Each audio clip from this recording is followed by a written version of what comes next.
everyone. Thanks for joining us. My name is Emily Bothell, and I am the Senior Associate Transportation Planner for the MPO of Johnson County. For those of you that are unfamiliar with the MPO, we are a federally mandated transportation programming and policymaking organization for the county. We channel federal funding for transportation projects and programs to our local entities. And we also take part in local programming and planning for our area, trails, transit, and bike and ped facilities. So to find out more about our organization, please visit our website. I did post that in the chat box, or feel free to reach out to Sarah Walls or myself. With that, I'm going to pass it over to my colleague, Sarah Walls, who's going to talk more about the Trails to Table Challenge. Hi, I'm Sarah Walls. I'm an associate transportation planner with the MPO. And a little bit about the Trails to Table Challenge. Traditionally, this time of year, the communities that we represent, and that's Iowa City, Coralville, North Liberty, University Heights, Tiffin, and as well as the University of Iowa. We've always, for the last 10 years, we've had this friendly competition between community staffs where each staff would fundraise for a charity, and we gave a prize for the community that improved over the previous year the most. We gave a little trophy. And this year, due to COVID, that has been hard for the communities to do because so many people are working remotely. And so the MPO said, well, we have a thought. One of the things that we do as the MPO is we do trail counts. And we noticed that this year the trail counts, not surprisingly, were way up, because people were really turning to the trails as you know, gyms were closed, school was out, and so that was a safe place to be. And we really wanted to push that and get people to continue being out there and exploring new trails, because we know right now, well, we're all feeling a little bit stressed, but there is a real mental health crisis. And we know that out on the trails, being outside is the safest place to be. You can be together and you can be social. You have to be physically separated and wear a mask, but you don't have to be socially isolated. So we really want to encourage people to take to the trails. And then as part of that charity challenge that we normally did, as most of our communities gave to their local food pantries. That's the food pantries in North Liberty, in Coralville, and Iowa City.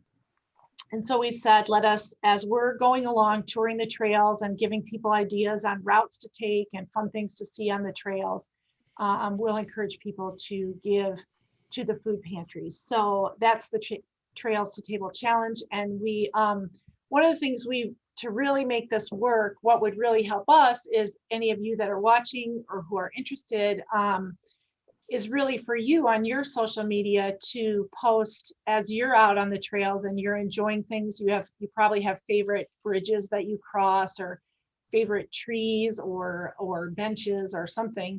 To take pictures of those things, selfies, whatever, and encourage other people to get out there. And then if you would hashtag trails and the number 2 table, it helps us. We're kind of going to use it to sort of get a sense of where people are out and about and what things are inspiring to people on the trails. So that's my plug for the Trails to Table Challenge, and I hope you'll consider donating. We provide, I think Emily provided a link in the chat box to our donation link, and all of the money goes to the food banks, 100%. So, so today, one of the challenges, obviously, in the winter is getting yourself motivated to get out there, knowing how to dress, and what routes to take, what trails are the best. And I couldn't think of better groups to do it for us, and also with mental health as a focus, than the Iowa City Trail Sisters and Girls on the Run,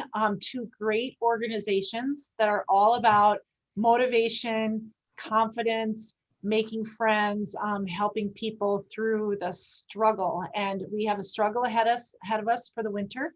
So this is going to be a great opportunity for all of us to learn more. And so our guests today are Kelly Teeslink, who's the head of Girls on the Run Eastern Iowa. I'm sure you have a more formal title than that, Kelly. And I know our other guests are involved with that organization as well as Iowa City Trail Sisters. And we have Robin Coleman and Carolyn Buckingham as well. And so they are going to take us through kind of a guide to winter running / walking and hiking. So take it away, gals.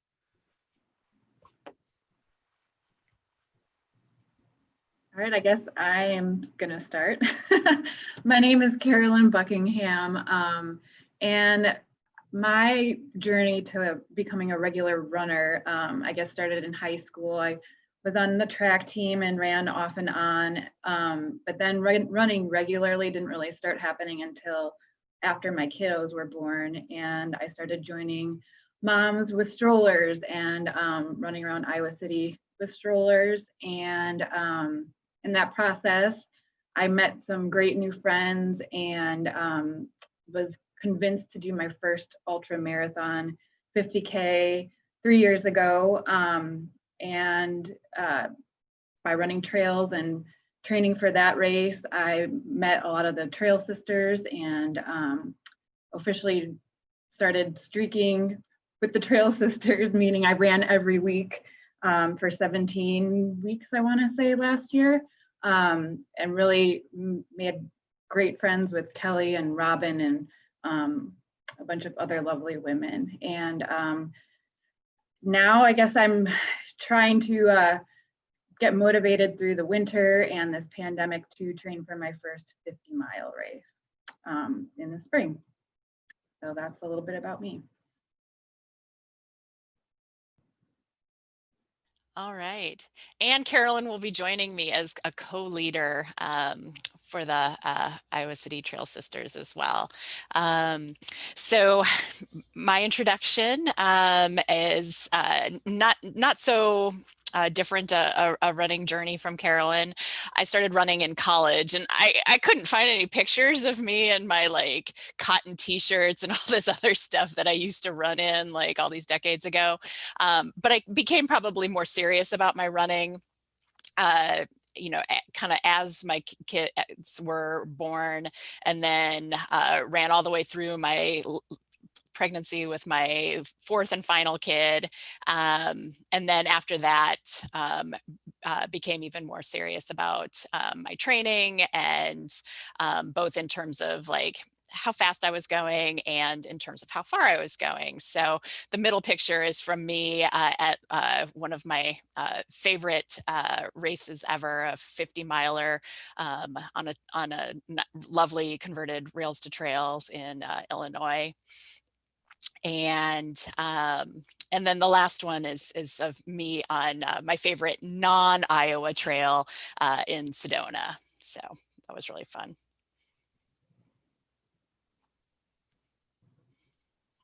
All right, I am next. My name is Kelly Teeslink. I am the executive director of Girls on the Run of Eastern Iowa and one of the founders of Iowa City Trail Sisters. Iowa City Trail Sisters was founded as a local running group for women back in 2017. So we had our 3-year anniversary this past summer.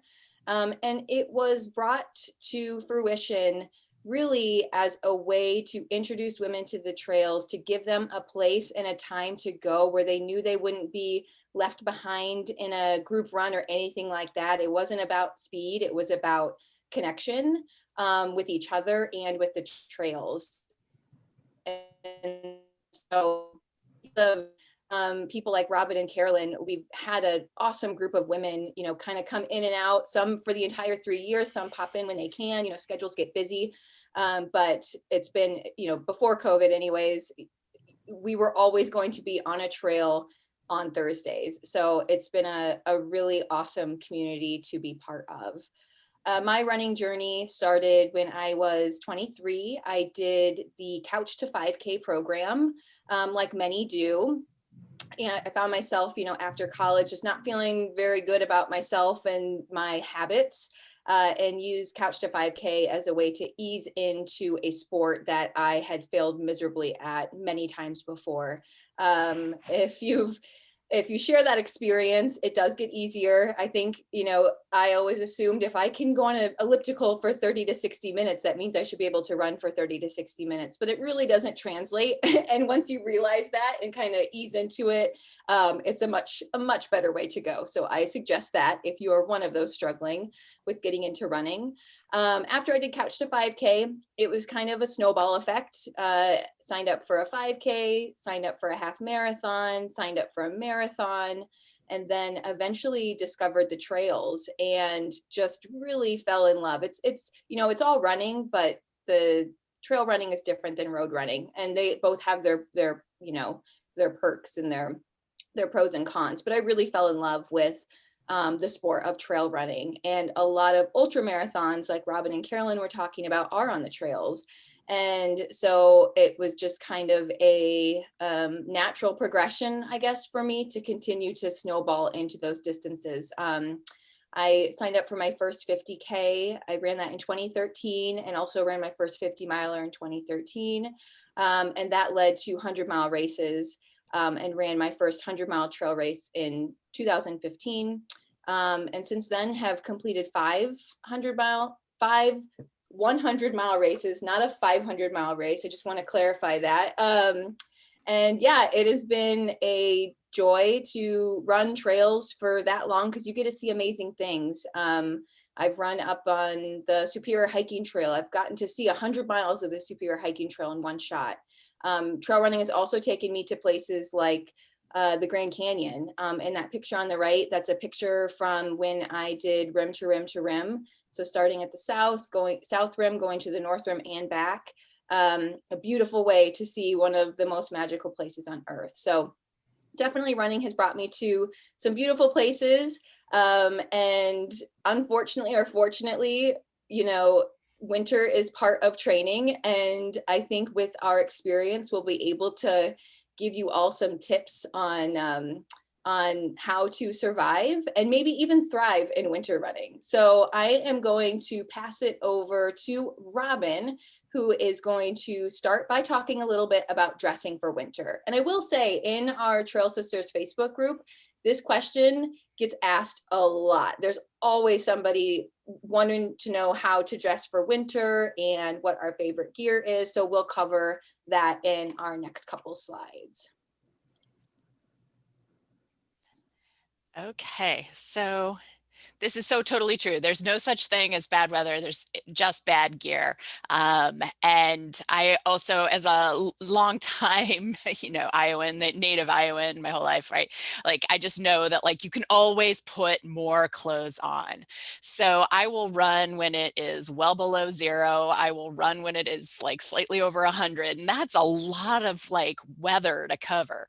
We're just going to cover the winter part. And as you know, like even here recently, like winter weather can mean a lot of different things, right? It can be 60, which is that can be winter in Iowa, and it can be like 50 below wind chill, right? And I won't run when the weather person tells me I shouldn't be outside, and I won't run on ice, but I'll run in anything in between, which means there is a wide range of clothing. And so that means I have this huge pile of clothes that I'm going to kind of show you. And I'm going to talk about some other things. But here's one of my like key takeaways from the clothing section is that your clothing needs are going to be unique. So even if I might throw out like a temperature for you, like there's a whole like variety in there. So we see some people we know very intimately running in shorts only, and there's snow on the ground, right? And you can see people in the background that are wearing, you know, normal clothing. You can see somebody who's completely geared up, one of our dear trail sisters, Julie, over there on the left, and one of our other friends, and he's in shorts, right? So, and it's clearly snowing.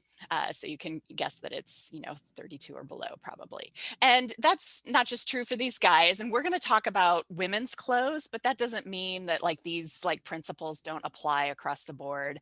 If you're a guy watching, we're the Trail Sisters, but we're very aware of our misters. And we're not covering sports bras today. So if you want to have that conversation, we can chat about it another time. But you can see these pictures of my friend Kate and I, and we're obviously running in the same temperatures, but we're wearing very different clothes. Kate probably has on 3 layers in both of them, you know, full headgear. The top picture, I'm wearing shorts. And in the bottom one, you know, she's got this full on head thing. So everybody is different in terms of how they do with the temperatures. So this is going to be one of those things where, you know, take away like what are the mix and match items that are really good, and then figure out what temperatures those work for you. Because you can absolutely Google these really nice like diagrams of in the 30s wear this, in the 40s wear this, and you know, in the 10s wear this, but it may not apply to you, and it can change within like for the individual. So like I'm wearing a little less clothing this year because I could blame it on COVID, but really it's, you know, like some eating choices and some injuries that like disrupt things. And so I've gained a little weight, as have many good people this year. So I'm wearing even less than I normally would. And so I have to adjust my temperature gauge. Okay, next slide. So clothes. First, I'm going to cover the tops. So we'll talk about jackets, vests, shirts, and base layers, with the key word being layers. So as Kelly mentioned, like this question comes up a lot in Trail Sisters and in any other running groups that you might find. People ask that, and you will find so many people that are happy to mentor you on a group basis and on an individual basis through the winter weather. So one of my friends and I kind of designated ourselves last winter as a mentor for another one of our Trail Sisters who we got running through the entire winter. But we would text her when key gear was on sale and things like that, so that she could stock up and get herself through last winter. And so hopefully you guys can all do the same thing. So on the Trail Sisters website, we have, I, you know, just noticed a few things, and like there are kind of recurrent themes throughout the information. And like I said, that temperature issue is not necessarily the like most helpful piece. Like, so if somebody says in the 30s and 40s, I wear such and such, that's less helpful. But what is helpful is to know, like, what are some of the, like the good pieces to have, and how to put those together. So, so like for shirts, I'll pull up a couple shirts. So, you know, having technical long sleeve shirts, perhaps you've gotten them at races, things like this, you know, that are just this regular like wicking material. Those are nice to have for a variety of temperatures. You can layer those.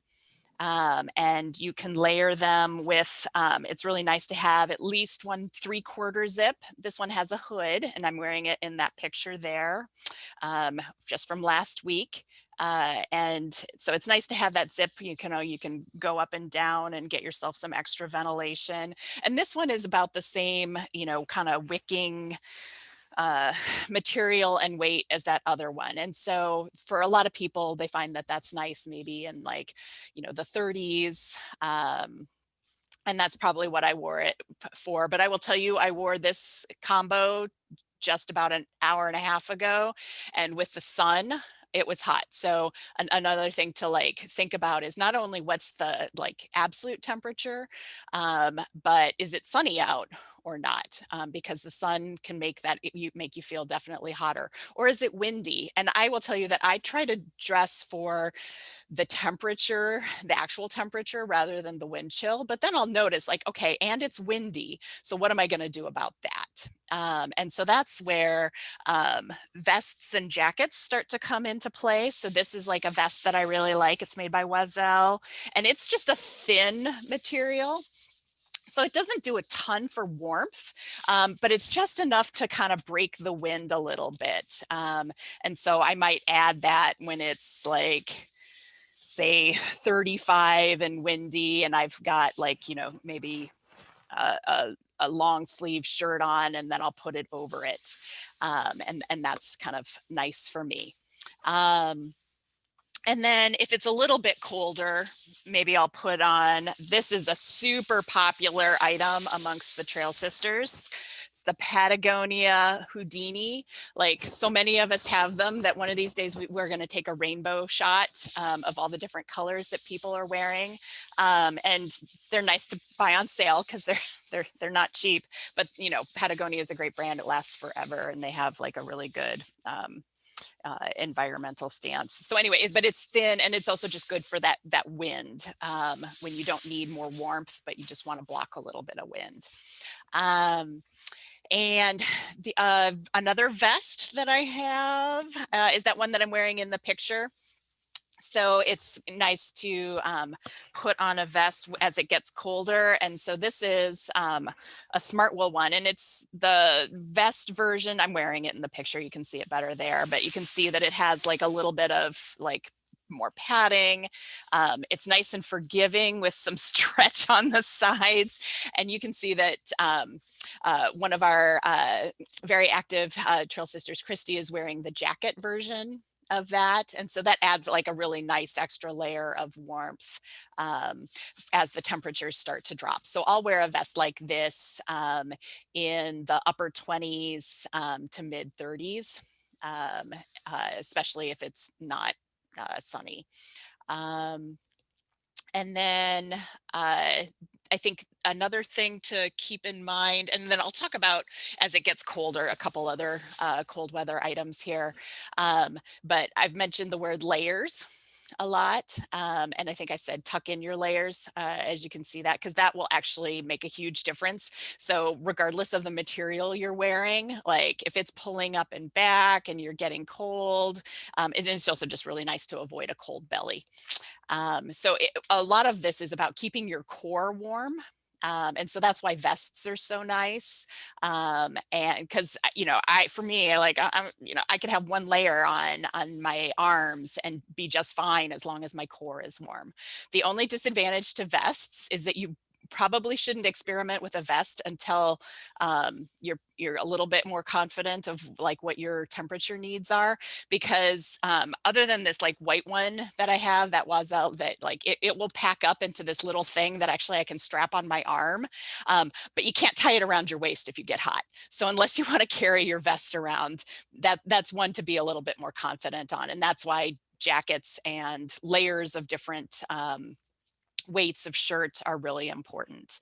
So other nice things shirt wise. So we think about like, layering long sleeve shirts, or I'll maybe layer a long sleeve shirt over a short sleeve shirt. If it's, pretty warm, or I think I might get hot, like yesterday, it was sunny and nice in the middle of the day and, 40-ish. And so I wore a long sleeve shirt over a short sleeve shirt so that if I got hot, I could just tie that around my waist. But as the temperature drops, you'll want maybe some thicker shirts. So I like this one here. It has like a nice turtleneck, and then I can pull it up over my face if I get cold. This is an Under Armour product, and a lot of Trail Sisters in our website, on the site, when we talk about different brands that people like, I mean, people do really like Under Armour products, amongst others, for like both pants and tops. So this is nice. And it has these little hand things. So tops with hand things that you can stick your thumb out are super nice and handy and keep your hands warm with a shirt. And Carolyn will talk about other gear later.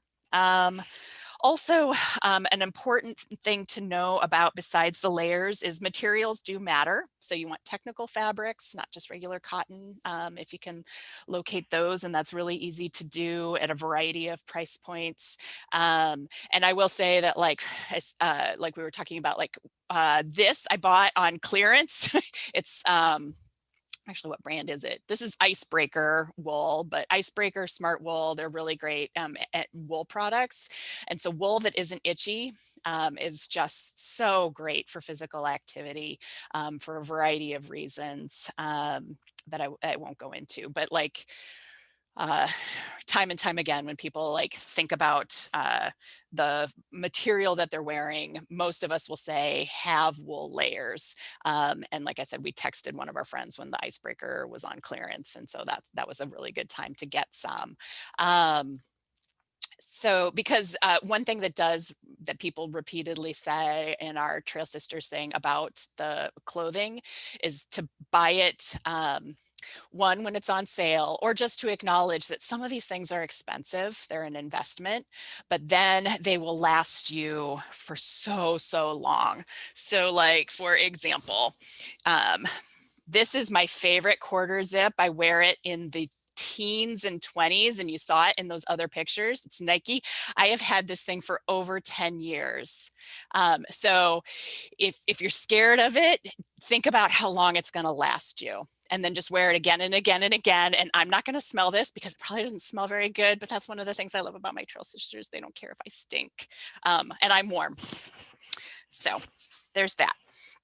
I've showed you some I've shown you some vests. I've shown you some shirts, like I said, that you can layer, and those are kind of like insulating layers. But you also, there's this thing that is really important to know about when it gets super cold, and that's a base layer. And I will probably only add like a base layer when it gets down into the single digits or below 0. So that for me might mean 3 layers: a base layer, like an insulating layer, and then a jacket or vest, depending on how cold it actually is, with or without wind chill.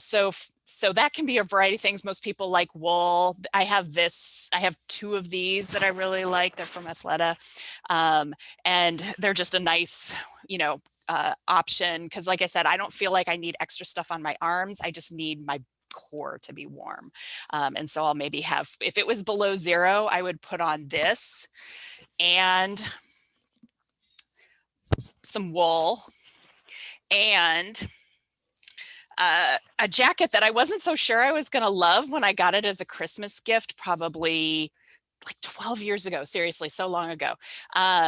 It's North Face. I think my husband got it at Fin and Feather for me, and this would go over those 2 layers.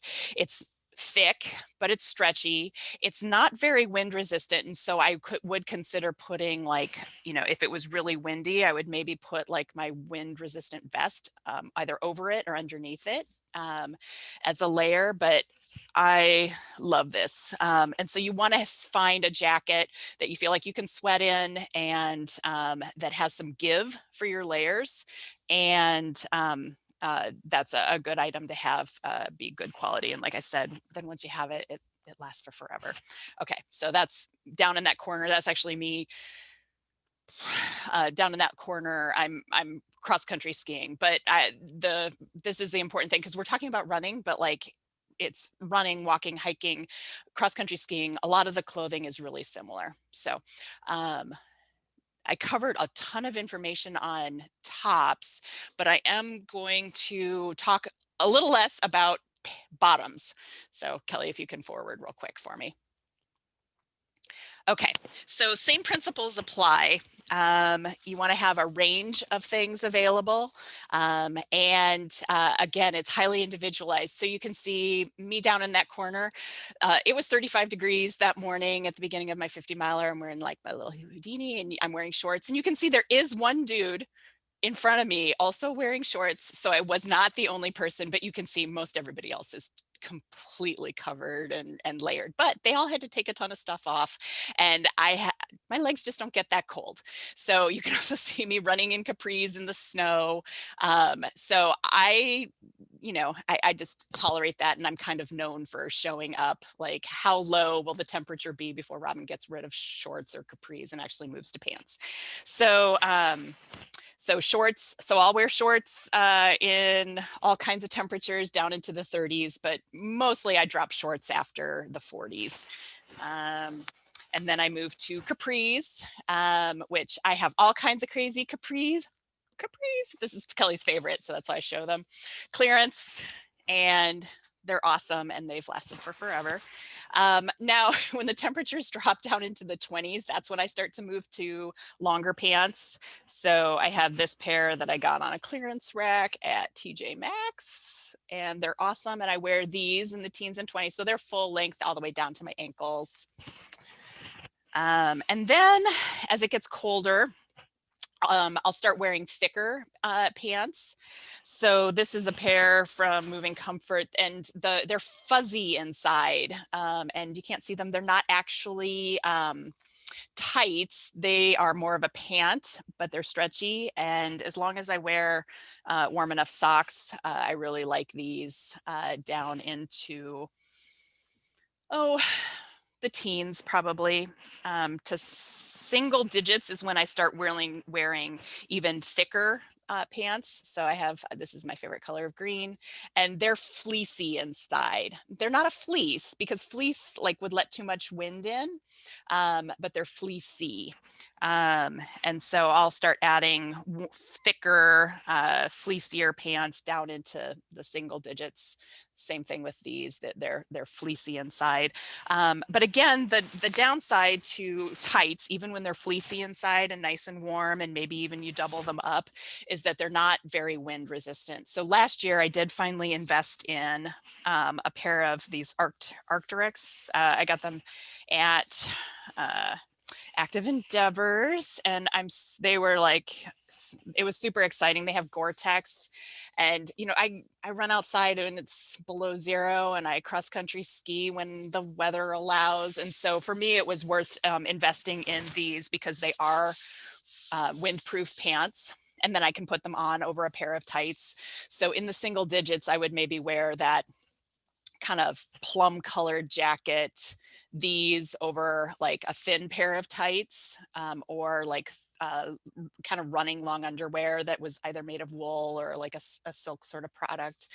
And then, like I said, that core layer, an insulating layer, and so forth. And then I would also pair it with all sorts of other accessories. And that is when we move to Carolyn, who's going to talk about all the fun accessories. I don't have as many things to show and tell, but I have a few things here.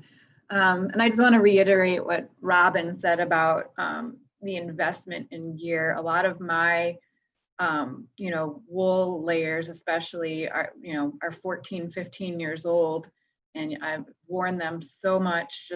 I lived in Alaska for 5 years, and I cross country skied 6 months out of the year, and they've lasted this long, and I wear them every time I run in the winter, and they don't stink, and they're really warm, and you can rewear them before you wash them a bunch of times.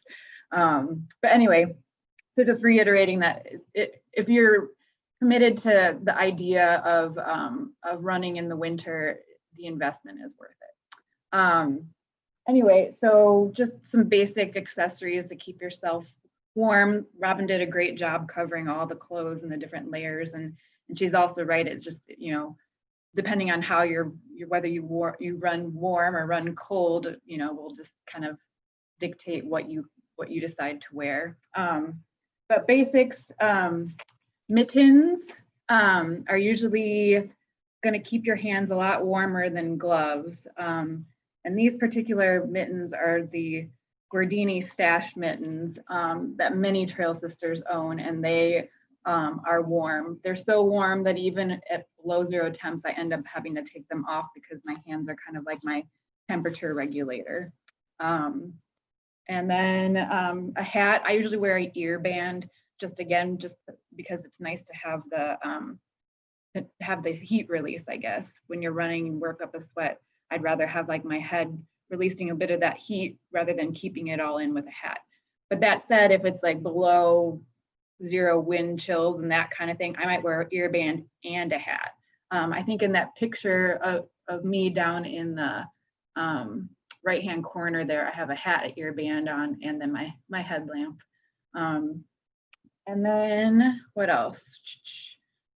Wool socks or wool blend sock is usually the best. I go to Costco every year and I get one of those 5 or 6 packs of women's wool blend socks, and they work the best for me anyway. You might want to run in cotton socks if that's your jam, but I would recommend wool socks because it'll definitely keep your feet warmer, and they're more, your feet would be more resistant to blisters that way as well. And then neck gaiters or buffs. These are also COVID friendly these days because if you're passing somebody on a trail, you can pull them up over your nose and mouth. A lot of races give them out now. So this is just a really thin, I don't even know what kind, is it a cotton? I don't even know what is it. It's a synthetic blend, I think. So I have a bunch of these that I wear, and I will wear these as ear bands too. But I also have thicker neck gaiters, like wool ones or even fleece ones for when it's colder. And then finally, shoes. When it's snowy out, I tend to wear my trail shoes, which gives you a little extra grip, whether you're running on pavement or on trails, just because, you know, if the trails aren't plowed right away or whatever, it's just nice to have that extra grip. Right now, you know, I ran along the river this morning and it's totally clear, so I just wore regular running shoes. And then there are times when it's really icy and trail shoes won't do anything for you. So I think Kelly will talk more about what you can do for your shoes. Other than me personally, if it's icy, I've actually put screws into my shoes, and that'll give you a lot of traction on the ice. But I'll just turn it over to Kelly because she'll talk a little bit more about that kind of stuff. Thanks, Carolyn. I'm going to talk a little bit about just a couple gear pieces that might make running in the winter a bit easier.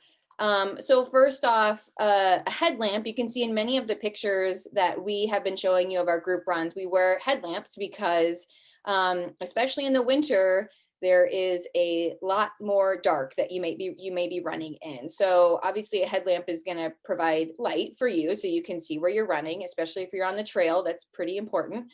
But it also provides visibility. So other cars, you know, and other folks can see you too. So a lot of varieties of headlamps work. Many of us have splurged on some of the nicer ones because we do some of these races where you just want to know that you are going to have a reliable headlamp and you're not going to end up with a headlamp dying, you know, in the middle of a race. I have come very close to that, and I hope that that will never happen again. But buying a nicer headlamp will give you a little bit more confidence out there. Speaking of visibility, buying pieces that have reflection on them is pretty important. I think most like outerwear does come with reflective pieces, but you can also wear, you can buy things specifically to be seen. So you might see some of those gear items where it's just something that you put on top of what you're wearing. It's lightweight. It's not going to add any weight, but they might light up or it might be highly reflective. I have something from a company called Oiselle where you just put it right on top. It's like a little vest, but it has hardly any weight to it, but it makes you very, very bright in lights. So Carolyn mentioned spikes. And so she mentioned, you know, when it's icy, trail shoes don't do anything. One option is to put screws in the bottom of your shoes. I have that in one of my older pair of shoes. The other thing that I invested in just last winter, which I cannot believe it took me this long to get to this piece of gear as I've been running through the winter for several years, is a pair of Katula micro spikes. And so you can see in the bottom right hand picture, that is, I don't know if those are the actual Katula micro spikes, but it's something very similar. I couldn't believe how well they worked. And I'm not saying I'm going out and sprinting across the ice or anything like that, but it makes running, easy running, really doable. And I was really impressed with how comfortable and confident I felt running on pretty icy paths and trails and things like that with the spikes. There's also like yak tracks. There's a lot of different variety. I found that the Katula micro spikes worked really, really well. A couple other things that might make things more comfortable is having hand warmers on you. It doesn't really add a whole lot to just carry them, whether that's in a pocket or in a pack or anything like that.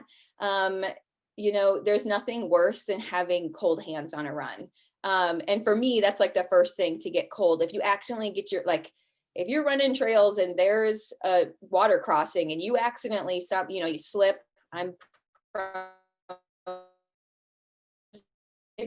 your hand in the water and now you've got a cold, wet glove, that's going to be miserable. So maybe having something on you that in case something like that were to happen, or, temperatures and the weather can change so quickly that, the wind can pick up and all of a sudden you're running in 20-mile-an-hour winds. And when you started, it was 0. So having those types of things is pretty easy, but can provide a lot of comfort if needed. For longer runs, you'll see a lot of folks running in running packs. So you can see that's a picture on the left is a race a couple winters ago. And you can see I'm wearing a pack. So that's going to be nice to be able to carry water, snacks, and then any like extra layers. So, you know, Robin was talking about the Patagonia Houdini. And what's really nice and why it's called the Houdini is because it can pack up into itself. And it's like this big, it hardly weighs anything. So if I'm going to be out, you know, running in winter temperatures for a long time, I'll stuff that in my pack. It doesn't add anything, but it just provides, again, another layer of, if needed, it's there, but it's not really bothering me. So if you're running long, you obviously need water. Even if it's cold out, you still need to be drinking water, even if you're not as thirsty. And so when you're running in really cold temperatures, there is the opportunity for your water to freeze. So a couple ways to prevent that. Start with a little bit warmer water. It'll just take that much longer to get, you know, to freeze and get cold up. Carry the bottles under a layer of clothing. So on that previous picture, I had my pack and my water. Maybe if it was really cold, I might have the Houdini over the pack. So it's just keeping it warmer and closer to your body. Handhelds do work better than packs for keeping water not frozen. You know, you're holding it in your hand, so it's closer to your body and closer to your body temperature, and just maybe a little bit more sloshing, I guess, than maybe if it was on your pack, although there's always going to be sloshing. And I have never tried this trick before, but apparently a little alcohol in your water can go a long way in keeping your water fluid. Never tried it myself, but that's what the internet says. So just a couple ways to keep your water not frozen if you need it.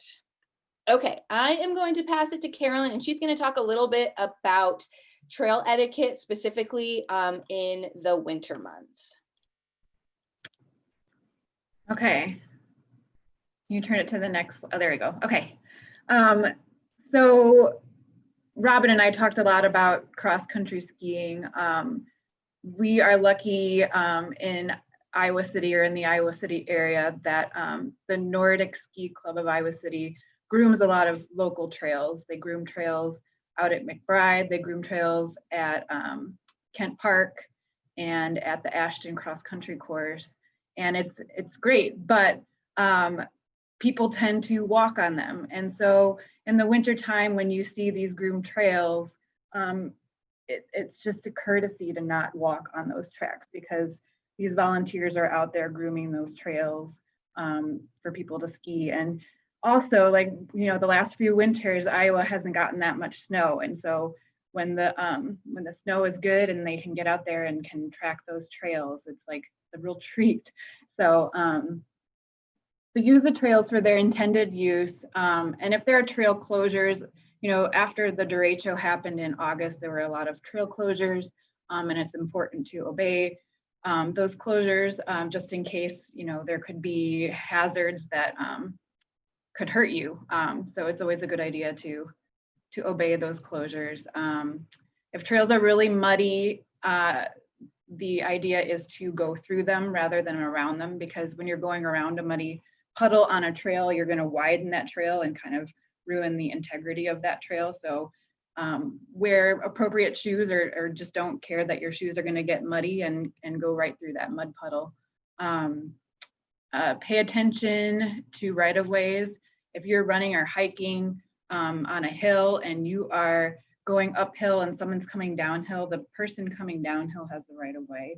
And if you're coming up behind somebody, it's always a good idea to give them a heads up that you're passing them. And just a couple COVID, I guess, trail etiquette tips are, you know, you just want to give people space when you pass them on the trail, and either carry a mask or a gaiter with you and put them up when you pass somebody. It makes other people on the trail, or other trail users, comfortable with other trail users. And then if it's icy and you don't have micro spikes or screws in your shoes, then it's probably not a good idea to take that risk.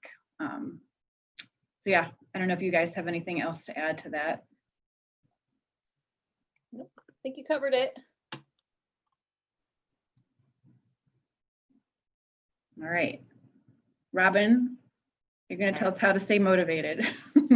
I'm going to try because it can be hard. I have trouble getting motivated. So I know some of the things that I need. And then I am very invested in other people staying motivated for a variety of reasons. So I'll say one of the important things to do is to have carrots, sort of things that pull you to your winter physical activity. And for us, and hopefully for many of you, that's running. And then also the elimination of what are the impediments, what are the barriers to you getting out there? And a lot of those have been covered today. So a top thing is just have reasons to run, have reasons. And that can just be because running is fun. And in the winter, snow is pretty and it is fun. So those are good enough reasons right there. But for a lot of people, physical activity is about they're being drawn to improve their health and improve their mental health. And so if you'll just indulge me for a minute, because I am a medical doctor and a psychiatrist, I think these are super important. So I'm sure you know why it's good for your health, but I'm going to reiterate, it's good for your blood pressure. It's good for your blood glucose. It's good for weight management, whatever that number is on the scale. These other things like your blood pressure, your heart rate, your blood sugar, those are super important numbers for you and for your doctor. Exercise can actually also, in the time of COVID, it improves your prognosis if you're physically active pre-illness. And there's a little bit of evidence that being physically active and exercising can improve vaccination efficacy. So there are lots of reasons to run for your physical health, including COVID specific. And then it's really well documented that exercise is good for your mental health. And a lot of people are doing that right now. And it's awesome. I definitely saw so many more people out on the trails this past summer. And I'm hoping to see lots of people, though not too many and not too close, out there in the winter because it is so good for your mental health. Exposure to the light is really important for your mood. Physical activity is really important for your mood. And then something that's especially important to all of us in Trail Sisters is the community. And we miss our community right now because we are not running together while COVID rates are high. And hopefully, that will change over time. And we've set some parameters for when we think it would be safe to engage in a group run together again. But, we still can see each other outside, wearing masks, being distanced, in passing. But that community that we've developed, it's really, despite the fact that we haven't been running together regularly, stayed really strong. We're really good friends. We're very important accountability partners for each other. So help each other to stay motivated. And we have, found a variety of creative ways of getting around this, either finding really, really wide places to run masked, with maybe one or two other people, or, I have, some of us have sort of a system of people who we do phone runs with. So we pop in AirPods and chat while we're running, because something that is really helpful for exercise period, whether it's walking or running or anything, is having an accountability partner, someone who helps to make sure that when it's 6 a.m. and it's cold and it's dark and it's 2 degrees out, that that person is waiting for you. And that's such a huge draw and such a huge benefit in terms of our health and staying motivated. That said, there are other things that people find motivating. So having something to train for, and I will tell you, over the summer, I got super unmotivated. And then the girls on the run had their virtual Lucky 13. And because I had really dropped back my mileage after an injury. And that was just the thing I needed to get myself back into the double digits. And it was a blast. Virtual runs, virtual races, it's not the same as a big race, but they have a lot of advantages. And so finding yourself a virtual race, whatever distance that is, can be super helpful, whether it's a 5K, a half marathon, a 50K, find just something that you want to do, and then find a training plan and go for it, and find your support people. And the Trail Sisters, we're here to, be great support for women who want to do this. And then, like I said, just making sure that you have addressed the barriers. And that is what's so fantastic about this thing that we're doing today, is that we are talking about what to wear. And so having the right gear is going to make it so much easier to get out there, because you'll step out the front door and yes, you're going to be cold. And that's how it's supposed to feel for a little while, until you get warmed up. And then you figure out, like, okay, am I dressed for the right temperature, or am I actually too hot, which totally can happen. But having that gear makes it so much easier to be motivated. And if that's cute gear that like matches and makes you happy, then that's something that motivates you out for sure. And then also knowing that you're going to have a safe run. So that's the lights. That's what the city is, like, thank goodness, doing for us. They're making sure that all these trails are even more accessible this winter, because they're going to be shoveling them. That's one more barrier eliminated, which means it's just that much easier to get out there, and should also help you to stay motivated. So that's what I'm going to say about that. So I think at this point, we're going to talk about what are some great places to go run. Yeah. Sarah, are we good on time? We probably need a couple minutes for. Oh, Sarah, you're muted.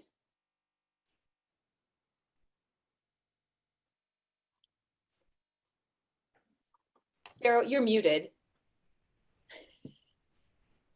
We did have a question that sort of relates to what Robin was talking about. Someone had asked, how do you get back motivation after injury, and fear of re-injury is a factor?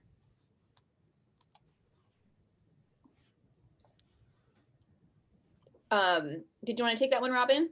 No, I was just going to say, we've all been injured. Who wants to take it?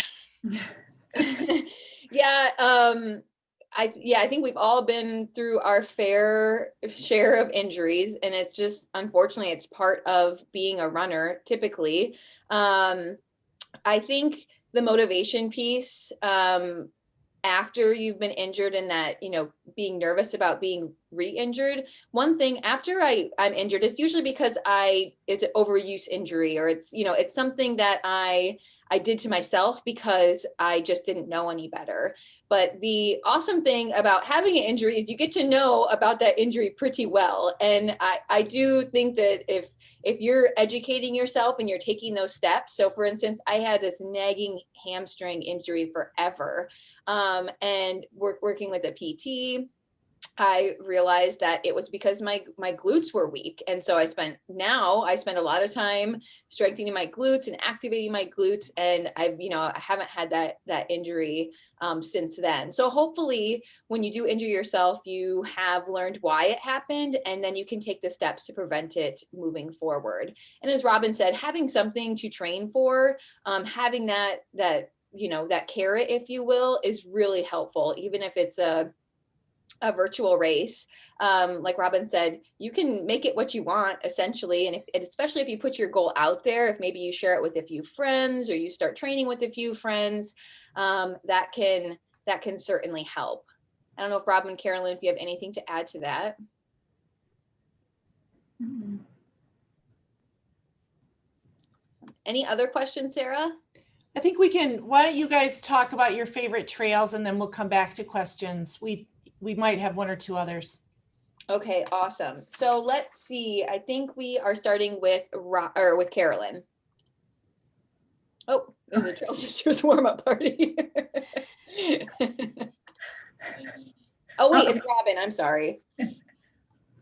That's okay. It didn't get moved, but this is totally flexible. So everybody gets a favorite trail, although this can be a hard one. But for me, like, it's natural. I live less than 0.1 miles from one of the entrances to Hickory Hill Park. And Hickory Hill Park is a place that Trail Sisters runs in at least once a week. Sometimes we would run twice a week. Sometimes we'd even run 3 times a week in this park. And there's so many different distances you can do to connect those. And as you can see, it is, we designated this one Best Sunrise. There's lots of different bests that one can come up with, and Hickory Hill Park has Best Sunrise for us. And that's true in the summer, but you can also see in that thing that that's also true in the winter. And like, there's nothing like sparkly Hickory Hill Park with the sun on it in the morning. So that is my personal favorite. Yeah, Robin and I had to virtually arm wrestle for Hickory Hill, because I will say that Hickory Hill is my favorite as well, because it's pretty close to my house, and I run in there most days of the week. But when Hickory Hill is icy in the winter time, the Iowa River Corridor Trail and City Park and the Court Hill Trail are all really great options, especially because they're cleared in the winter. And these are just a few pictures. Like I said before, when I started running again, I started running with my kids in the stroller. And so these trails were really great for stroller running. So that's a picture there of the Iowa River Corridor Trail, and then us on the bridge. And then that other one is that Court Hill Trail. And I use those, like I said, I ran on the Iowa River Corridor Trail this morning, just because it's nice and clear, and I can wear my normal running shoes, and I don't have to wear my trail shoes. So, I think we designated City Park and the Corridor Trail as best place to see eagles in the winter.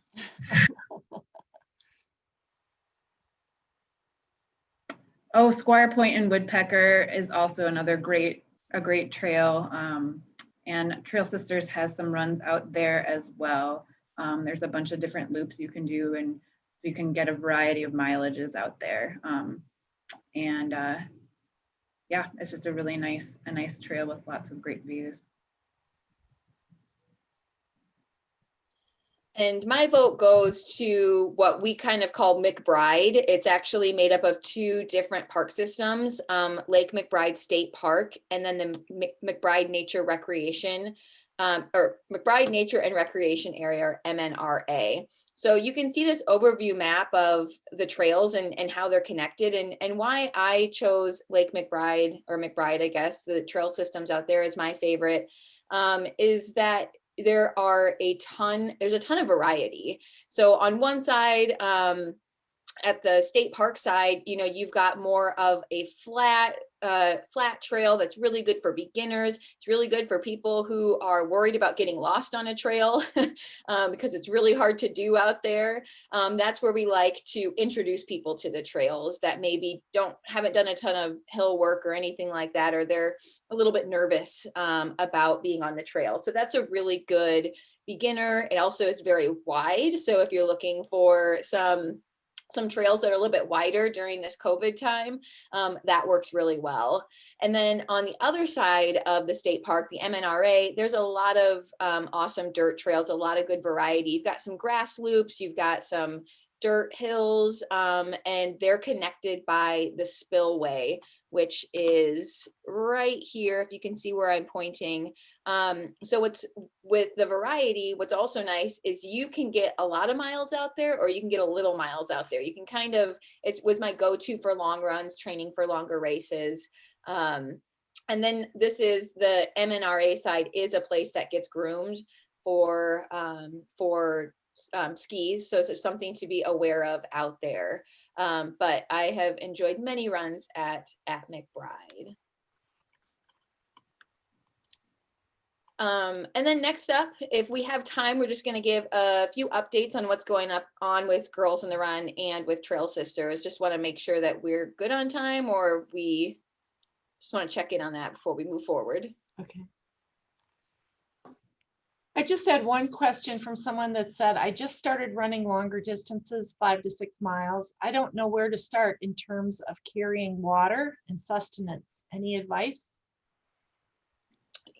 Like clothes, I feel like hydration is also a pretty, personal type. You you should be drinking to thirst, which can be hard in the winter, I would say. I would say once you're running more than like 90 minutes, depending on the weather, like sometimes if it's really hot, like I'll take water out for a short run. But once you're eking into that 90-minute window, I would say that bringing water is a good idea. And if you are, let's say you go out for a 75-minute run and you realize, wow, I'm really thirsty, then you know for next time that maybe 75 minutes is your kind of your window for that. And I go by minutes versus miles because, 6 miles on the trails versus 6 miles on roads is much different. Trail running is going to be 1 to 2 minutes slower for your pace. So I kind of talk in minutes for that. But I don't know if Robin or Carolyn, if you had any different suggestions for water. Just a couple of things. One, I mean, look at your urine when you get back, and like if it's really like dark and concentrated, then that might tell you that like either you need to prehydrate more, or it would be a good idea to take some fluids.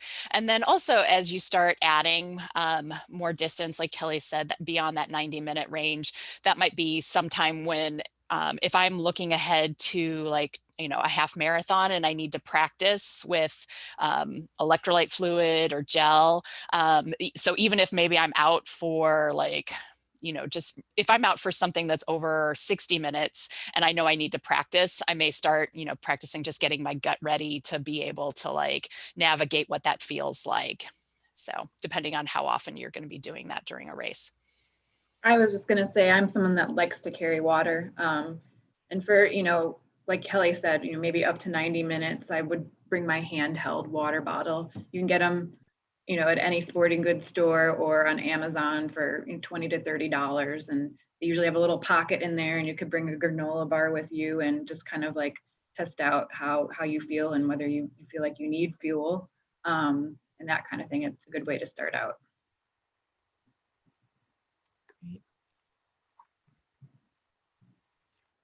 So why don't we go ahead with your looking ahead, because I know things are changing for you all. Yeah, so at Girls on the Run, just for those who are not familiar, we are an after-school program for girls in 3rd through 8th grade. And typically we host our programming at schools. We use running to teach girls life skills, so social and emotional lessons, things and tools to give them the confidence to be who they are and embrace who they are and others around them. So we use running and physical activity to do that. So as you may have guessed, hosting after school programming in schools during a pandemic has certainly forced us to change the way that we serve girls for the time being. This past fall season, we were able to serve about 170 girls at 20 different sites. And so we were able to do that through a combination of virtual programming, mostly in the Iowa City School District. And in some of our more rural communities, we were able to serve at the schools, is a much smaller, some of those smaller communities. So we changed a bit of the way that we run our programs. We had smaller teams. We changed all the activities where, like no human knots, things like that, making sure that all the girls had enough space, wearing masks, things were staying sanitized, and all those guidelines and things like that. So looking ahead to spring, we learned a lot in our fall season, and we're excited to continue to empower girls this spring. We're trying to push back our season as much as possible. We're starting March 29th with an end date of May 22nd. And so we are in the early stages of planning of what that looks like, trying to have conversations with schools, but with so much unknown about us being allowed in and on school property, we're also looking at alternative sites. So hosting in Iowa City parks or some community centers and things like that. So next month, we will be starting to secure and recruit volunteer Girls in the Run coaches who are essentially the backbone of our organization. They are the ones that are teaching the Girls in the Run curriculum, that are on the ground empowering these girls. So we look forward to a successful spring season. And then we really can't wait for our fall season when hopefully things are even more back to normal. But we're excited about empowering girls this spring. And you can find more information about us being for coaching at girlsnruniowa.org. And then I believe Carolyn is going to talk a bit about, what we're doing for Trail Sisters, and Robin. Robin, I might let you take this one to talk about what's happening going forward.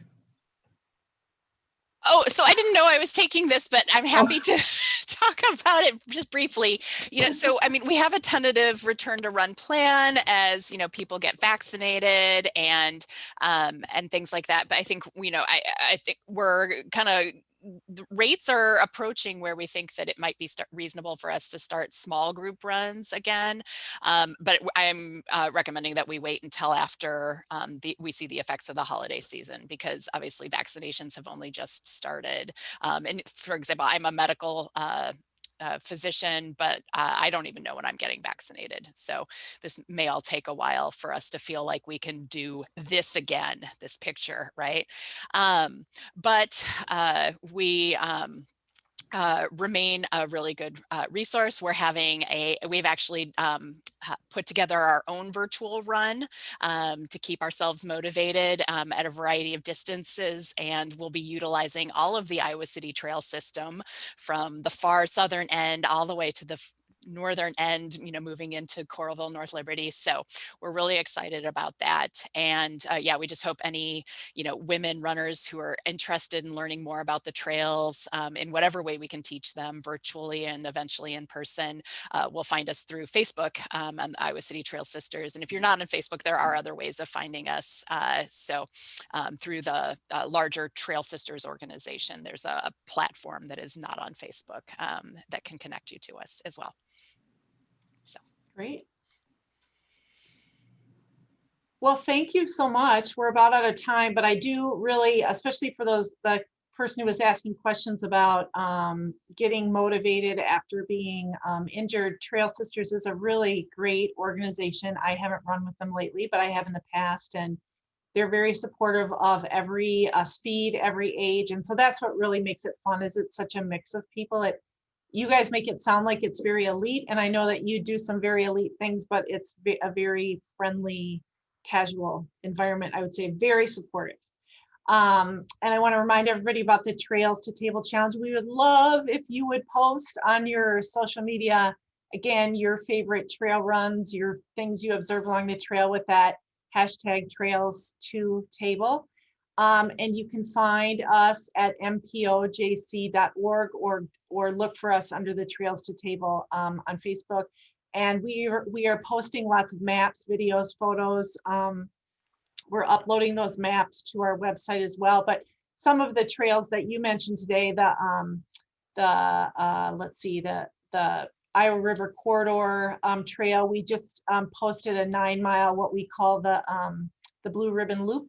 That's a fun one to do on bike and for runners or walkers as well. But we just want to encourage everybody to get out there and stay active as best you can through the winter, because outdoor is the safest place to be. So thank you guys, really appreciate it. And we'll be putting these together as videos that people will be able to see on Channel 4, and we'll also be posting about them on our social media. So thank you.